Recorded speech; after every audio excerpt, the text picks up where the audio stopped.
Rocket Summer by Ray Bradbury. The crowd gathered to make a curious noise this cold grey morning before the scheduled birth. They arrived in gleaming scarlet tumblebugs and yellow plastic beetles, yawning and singing and ready. The birth was a big thing for them. He stood alone up in his high office tower window, watching them with a sad impatience in his grey eyes. His name was William Stanley, president of the company that owned this building, and all those other work hangars down on the tarmac, and all that landing field stretching 2 miles off into the Jersey mists. William Stanley was thinking about the birth. The birth of what? Stanley's large, finely sculpted head felt heavier, older. Science, with a scalpel of intense flame, would slash wide the skulls of engineers, chemists, mechanics, in a titanic cesarean, and out would come the rocket. Yes, sir, yes, sir, he heard the far-off faint and raucous declarations of the vendors and hawkers. Buy your rocket toys, buy your rocket games, rocket pictures, rocket soap, rocket teasers for the tiny tot, rocket, rocket, rocket, hey! Shutting the open glassite frame before him, his thin lips drew tight. Morning after morning, America sent her pilgrims to this shrine. They peered in over the translucent restraint barrier, as if the rocket were a caged beast. He saw one small girl drop her rocket toy. It shattered and was folded under by the moving crowd's feet. Mr. Stanley? Oh, Captain Greenwald, sorry, forgot you were here.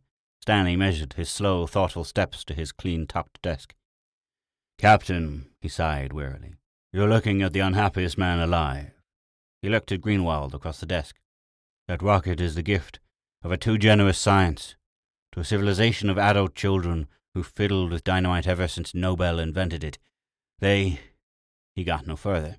The office door burst inward. A tall, work-grimed man strode swiftly in, all oil, all heat, all sunburnt, wrinkled leather skin. Rocket flame burnt in his dark, glaring eyes. He stopped short at Stanley's desk, breathing heavily, leaning into it. Stanley noticed the wrench in the man's fist. Hello, Simpson. Simpson swore bitterly. What's all this guff about you stopping the rocket tomorrow? He demanded. Stanley nodded. This isn't a good time for it to go up. Simpson snorted. This isn't a good time, he mimicked. Then he swore again. By George, it's like telling a woman her baby's been stillborn. I know it's hard to understand. Hard hell, shouted the man. I'm head mechanic. I've worked 2 years. The others have worked too. And the rocket will travel tomorrow, or we'll know why. Stanley crushed out his cigar and sighed his fist. The room swayed imperceptibly in his vision. Sometimes one wanted to use a gun. He shook away the thought. He kept his tongue. Simpson raged on. Mr. Stanley, you have until 3 this afternoon to change your mind. We'll pull strings and you'll be out of your job by the weekend. If not, and he said the next words very slowly, how would your wife look with her head bashed in, Mr. Stanley? You can't threaten me. The door slammed in Stanley's face. Simpson was gone. Captain Greenwald put out a manicured hand. On one slender finger shone a diamond ring. His wrist was circled by an expensive watch. His shiny brown eyes were invisibly cupped by contact lenses. Greenwald was past 50 inside. Outside, he seemed barely 30. I advise you to forget it, Stanley. Man's waited 1,000,000 years for tomorrow. Stanley's hand shook, lighting a cigarette. Look here, Captain. Where are you going? To the stars, of course. Stanley snapped out the alcohol match. In the name of heaven, stop the melodrama and inferior semantics. What kind of thing is this you're handing the people? What'll it do to races, morals, men and women? Greenwald laughed. I'm only interested in reaching the moon. Then I'll come back to Earth and retire, happily, and die. Stanley stood there, tall and very grey. Does the effect of the introduction of the crossbow to English and French history interest you? Can't say I know much about it. You recall what gunpowder's invention did to civilization. That's irrelevant. You must admit, if there'd been some subjective planning with the auto and airplane, millions of lives would have been saved and many wars prevented. An ethical code should have been written for all such inventions and strictly observed, or else the invention forfeited. Greenwald shook his head, grinning. I'll let you handle that half of it. I'll do the traveling. I'm willing to abide by any such rules, if you'll draw them up and enforce them. All I want is to reach the moon first. I've got to get downstairs now. We're still loading the ship, you know, in spite of your decree. We expect to get around you somehow. I'm sympathetic, of course, to your beliefs. I'll do anything you say except ground the rocket. I won't get violent, but I can't vouch for Simpson. He's a tough man with strong notions. They walked from the office to the dropper. Compression sloped them down to ground level, where they stepped out, Stanley still re-emphasizing his beliefs. For centuries, science has given humanity play toys, ships, machines, guns, cars, and now a rocket, all with supreme disregard for man's needs. Science, announced Greenwald as they emerged onto the tarmac, has produced, via private enterprise, greater amount of goods than ever in history. Why consider the medical developments? Yes, said Stanley doggedly. We cure man's cancer and preserve his greed in a special serum. They used to say, starve a cold, stuff a fever. Today's fever is materialism. All the things science has produced only touch the body. When science invents something to touch the mind, I'll give it its due. No, you cloak your voyage with romantic terminology. Outward to the stars, you cry. Words. What's the fact? Why? Why this rocket? Greater production. We have that. Adventure. Poor excuse to uproot Earth. Exploration. It could wait a few years. Lebensraum? Hardly. Why then, Captain? Eh? Murmured Greenwald distractedly. Ah, here's the rocket now. They walked in the incredible rocket shadow. Stanley looked at the crowd beyond the barrier. Look at them. The sex still a mixture of Victorian voodoo and clabbered Freud, with education needing reorientation, with wars threatening, with religion and philosophy confused. You want to jump off into space? Stanley shook his head. Oh, I don't doubt your sincerity, Captain. I just say your timing's poor. If we gave them a rocket toy to play with, do we honestly think they'll solve war, education, unity, thought? Why, they propel themselves away from it so quickly your head'd swim. Wars would be fought between worlds. But if we want more wars, let's have them here, where we can get at their sources before we leap to the asteroids, seeking our lost pride of race. What little unity we do have will be broken by countries and individuals clamoring and cutthroating for planets and satellites. Pausing, Stanley saw the mechanics standing in the rocket shadow, hating him. Outside the barrier, the crowd recognized him. Their murmur grew to a roar of disapproval. Greenwald indicated them. They're wondering why you waited so long before deciding to stop the rocket. Tell them I thought there'd be laws controlling it. Tell them the corporations played along, smiling and bobbing to me until the rocket was completed. Then they threw off their false faces and withdrew the legislation only this morning.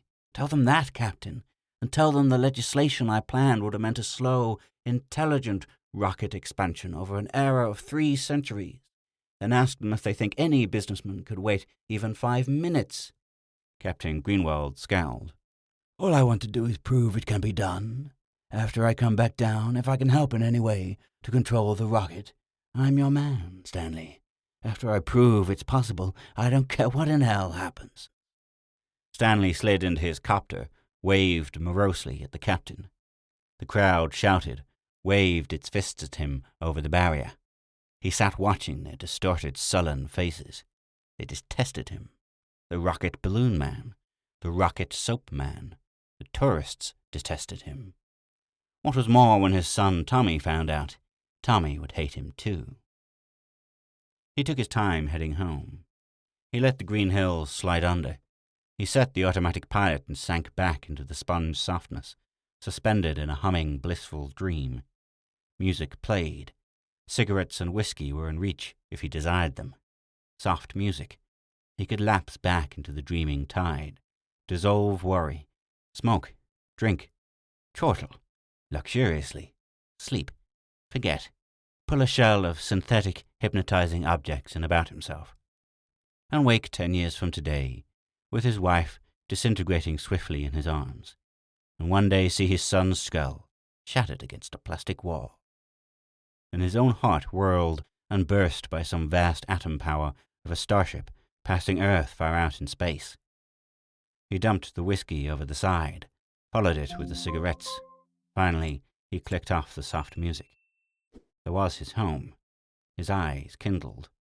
It lay out upon a green meadow, far from the villages and towns, salt white and surrounded by tapered sycamores. As he watched, lowering his copter, he saw the blonde streak across the lawn. That was his daughter, Alice. Somewhere else on the premises his son gambled. Neither of them feared the dark. Angrily, Stanley poured on full speed. The landscape jerked and vanished behind him. He wanted to be alone. He couldn't face them, yet. Speed was the answer. Wind whistled, roared, rushed by the hurtling copter. He rammed it on. Colour rose in his cheeks. There was music in the garden as he parked his copter in the fine blue plastic garage. Oh, beautiful garage, he thought. You contribute to my peacefulness. Oh, wonderful garage. In moments of torment, I think of you, and I am glad I own you. Like hell. In the kitchen, Althea was whipping food with mechanisms. Her mother sat with one withered ear to the latest audio drama. He glanced up, pleased. "Darling, so early," she cried, kissing him. "How's the rocket?" Piped mother-in-law.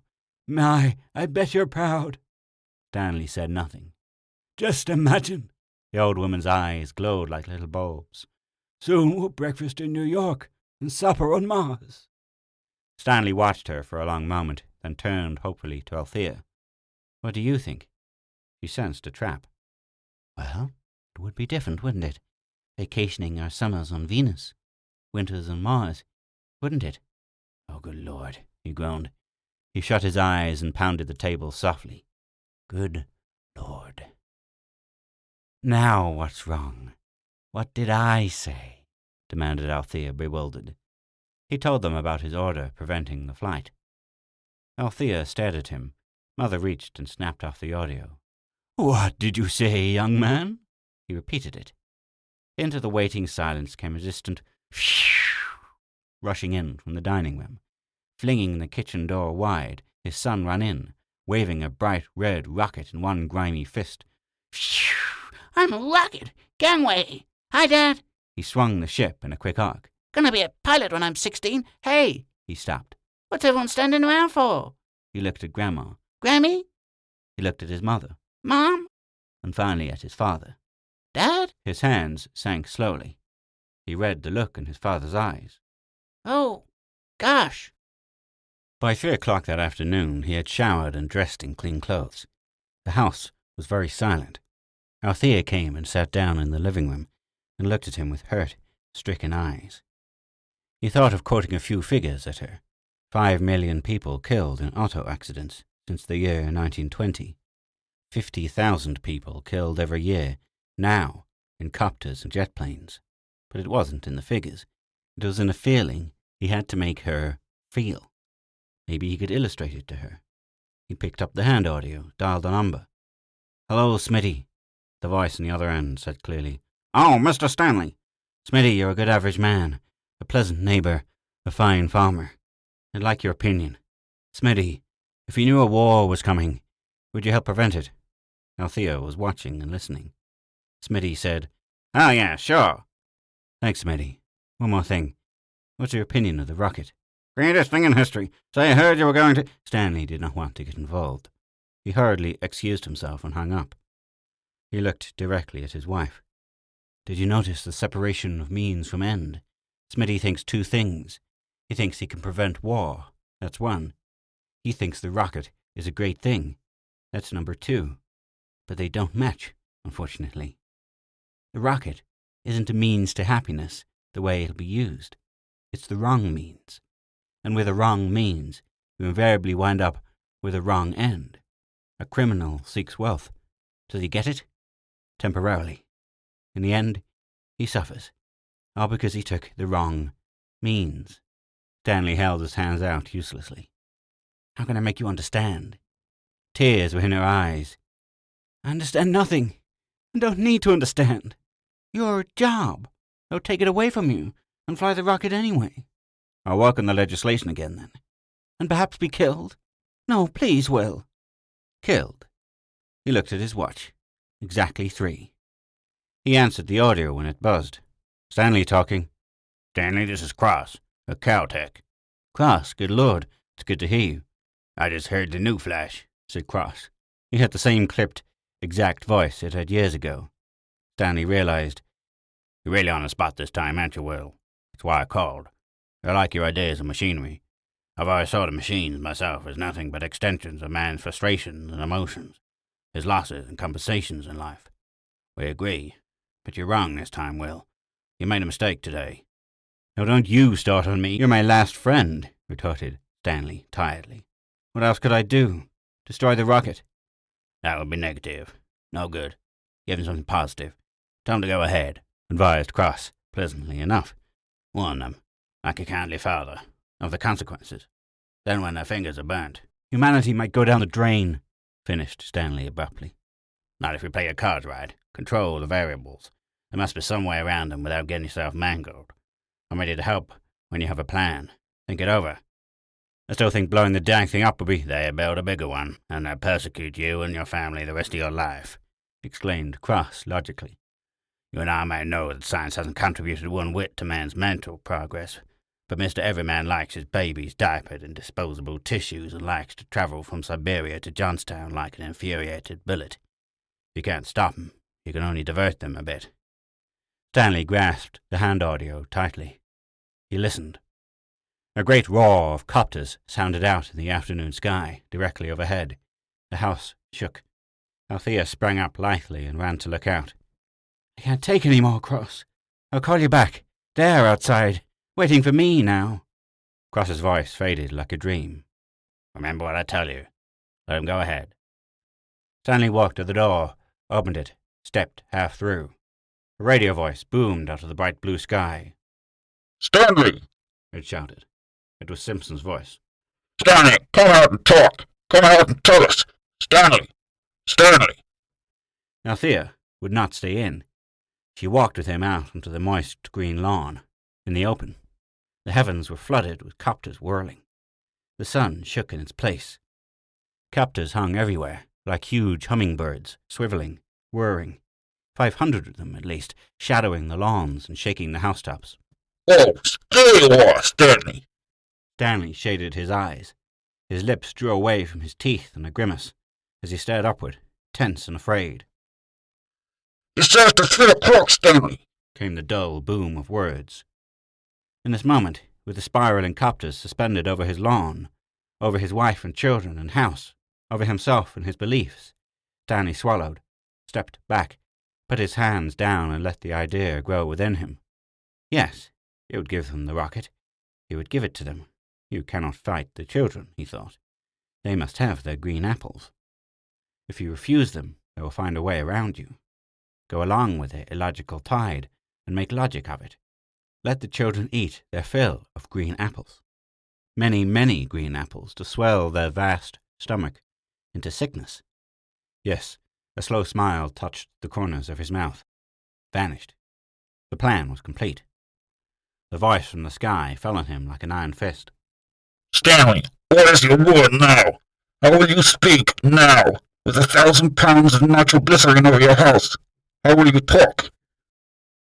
The copters sank malignantly. Thunder swept the lawn.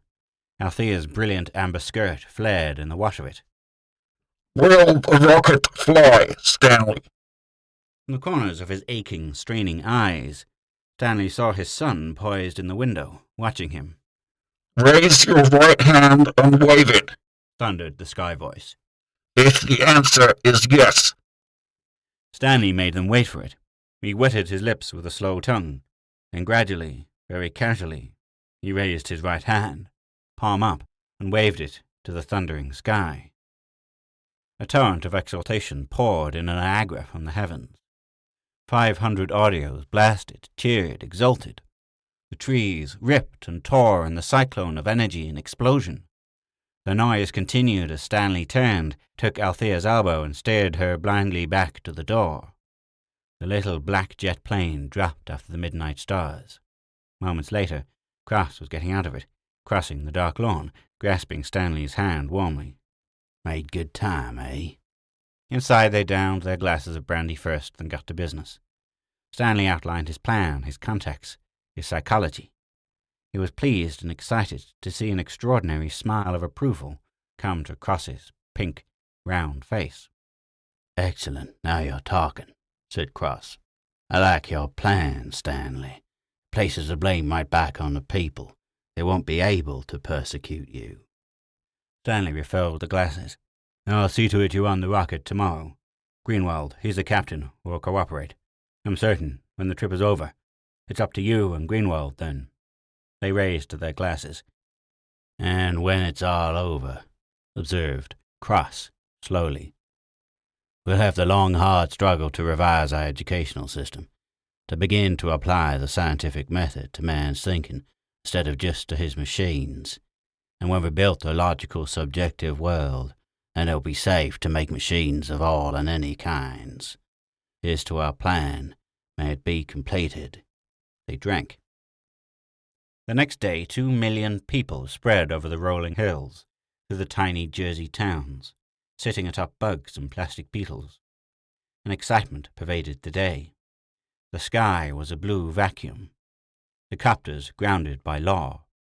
The rocket lay gleaming and monstrous and silent. At night, the crew ambled across the tarmac, Captain Greenwald leading, Cross walking among them. The huge metal doors slammed, and with a blast of gargantuan flame, the rocket heaved upward and vanished. People cheered and laughed and cried. Stanley watched his son and daughter and mother-in-law do likewise. He was deeply pleased to see that Althea did not join them. Hand in hand, they watched the sky dazzlement fade. The first rocket to the moon was gone. The world was drunkenly happy in its delirium. 2 weeks passed slowly. Astronomers were unable to keep an eye on the rocket. It was so small and unaccountable in the void between Earth and Luna's surface. Stanley slept little in the passing of the 14 days. He was constantly attacked by fears and confusions of thought. He dreamed of the rocket going up. He had seen men, month on month, walking in the metal shadow of their wonderful rocket, patting it with their greasy, calloused hands, loving it with their quick, appreciative eyes. If for one moment you let yourself think of it, you loved it too, for even though it symbolized wars and destruction, you had to admire its balance and slenderness of structure. With it, you could rub away the fog cosmetic of Venus, redelineate its prehistorically shy face. And there was Mars, too. Man had been imprisoned 1,000,000 years. Why not freedom now, at last? Then he labeled all these fantasies by their correct name, escape, and settled back to wait the return of the rocket. "The moon rocket is returning. It will land this morning at 9 o'clock. Everybody's audio was blatting. Like a yellow seed, the rocket dropped down the sky to sprout roots of flame on which to cushion itself. It fried the tarmac, and a vast deluge of warm air rushed across the country for miles. People sweltered amidst a sudden rocket summer. In his tower room, William Stanley watched, solemn and wordless. The rocket shimmered. Across the cooling tarmac, the crowd rioted, bursting through the barrier, sweeping the police aside in elation. The tide halted and boiled and changed form, layer upon layer. A vast hush came upon it. Now the round airlock door of the rocket jetted out air in a compressed sigh. The thick door, sandwiched into the ship hull, took 2 minutes to come outward and pull aside on its oiled hingework. The crowd pressed closer, flesh to flesh. Eyes widened. The door was now open completely. A great cheer went up. The crew of the moon rocket stood in the airlock. The cheer faded almost instantly. The crew of the rocket were not exactly standing. They were hunched over. The captain stepped forward. Well, he didn't exactly step. He sort of dragged his feet and shambled. He made a speech. But it all sounded like, coming from his twisted, swollen lips, as, "Also, oh God, this is unknown." He held out his grey-green fingers, raw, bleeding for all to see. He lifted his face. Those red things, were they actually eyes? That depression, that fallen socket, had it been a nose? And where were the teeth in that gagging, hissing mouth? His hair was thin and grey and infected. He stank. The hypnotic silence was shattered. The first line of people turned and clawed at the second line. The second turned instinctively to claw the third, and so on. The television cameras caught it all. Screams, yelling, shouting. Many fell and were trampled, crushed under. The captain and his crew came out, gesturing, calling them to come back. But who would heed their rotting movements? The ridiculous souvenir seekers trampled each other, ripping the clothes from one another's backs. A souvenir? A scab of crawling flesh? A drop of yellow fluid from their gaping wounds? Souvenirs for Earth? Buy them right here, get them while they last. We mail anywhere in the United States. The characters in order of appearance. The captain, the astrogator, held sagging between two astronomers, who were followed by 16 mathematicians, technicians, chemists, biologists, radiomen, geographers, and machinists. Shamble forth, gentlemen, and bring the brave new future with you. The balloon vendor, in flight, jettisoned his entire stock. Rubber rockets floated wildly, crazily bobbling, bouncing the river of rioting heads until they were devoured, exploded, and crumpled underfoot. Sirens sounded. Police beetles rushed to the field exits. 10 minutes later, the tarmac was empty. No sign of captain or crew. A few shreds of their fetid clothing were found, partially disintegrated. An audio report 5 minutes later stated simply, "The captain and crew were destroyed on orders of the Health Bureau. An epidemic was feared." The sounds of riot faded. The door to Stanley's office opened. Someone entered and stood behind him, and closed the door. Stanley did not turn from the window for a moment. 50 people injured, 5 of them critically. I'm sorry for that, but it was a small price for the world's security. He turned slowly. A horrible creature stood diseased and swollen before him. The captain's uniform, filthy and torn, tattered from the disgusting flesh. The creature opened its bleeding mouth. "How was it?" asked the creature, muffledly. "Fine," said Stanley. "Did you reach the moon?" "Yes," replied the creature. "Captain Greenwald sends his regards to you. He says he knows we can do it again and again any time we want, now, and that's all he wanted to know. He wishes you luck and tells you to go ahead. We landed the rocket on the way back from the moon. First of all, up at Fairbanks, Alaska, outside the settlement. Naturally, during the night. Things worked as you planned them. We changed crews there. It was a minor sight. Simpson and the original crew, including Captain Greenwald, are still up there, under psychohypnosis. They'll live out their lives happily, unaware, with new names.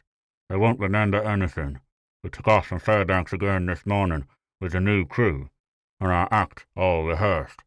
I think we did all right." "Where's the substitute crew now?" inquired Stanley. "Downstairs," said the creature. "Getting cycled themselves, getting mental blocks inserted so they'll forget they ever fooled the world today. Then they'll send them back to their regular jobs. Can I use your shower?" Stanley pressed a button. A panel slid aside. "Go ahead." The creature pulled its face around the edges until it shed off into its hands, a green-gray pallid mask of plastic rubber. The sweating pink face of Cross appeared. He wriggled his fingers next until the green-gray, chemically bleeding horror gloves sucked off. He tossed these into a wall incinerator. "The day of the rocket is over," he said quietly. "They'll be putting your bill up before the World Legislature tomorrow, or I miss my guess. Carefulness, thought, and intellect will now get a start. Humanity is saved from itself." Stanley watched Cross walk into the shadow cube, peel, and switch on the spray. He turned to the window again. 2 billion people were thinking tonight. He knew what they were thinking. Outside, he heard the explosion as the health department blew up the great rocket. That was all. The sound of water in the shower towels was a good, clean sound.